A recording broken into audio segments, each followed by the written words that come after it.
Accidents can happen anytime, anywhere, even at home. Knowing basic first aid skills like CPR can mean the difference between life and death in an emergency.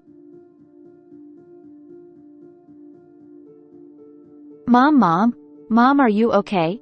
My mother was unresponsive, realized she stopped breathing. When I saw my mom collapse, I knew I had to act fast. I remembered my CPR training, and I knew that every second counted.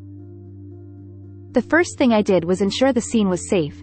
Then I tapped on my mother's shoulder to see if she was responsive. When I realized she was unresponsive, I called emergency medical services. With my phone on speakerphone, I quickly explained the situation to the emergency medical services while I checked my mother's breathing. When I realized she was not breathing, I began CPR, beginning with chest compressions. Then tilt my mother's head back and give her 2 rescue breaths.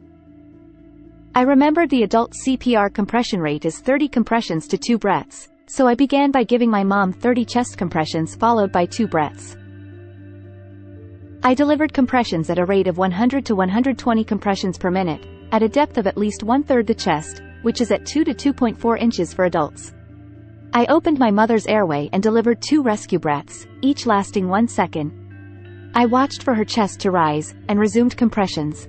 I continued repeating the cycle until help arrived, ensuring interruptions in chest compressions did not exceed 10 seconds. It was hard to stay calm, but I knew I had to focus on what I was doing. I kept reminding myself that I was doing everything I could to save my mom's life. I was beginning to get tired, but I knew the emergency medical services would be arriving soon and would be able to take over for me. When the paramedics arrived, my mom was starting to regain consciousness. They took over from there and rushed her to the hospital. I'm so glad I knew what to do.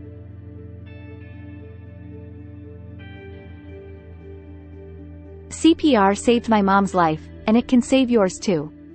Make sure you learn CPR, so you're prepared for anything. Learn CPR today. It could save a life.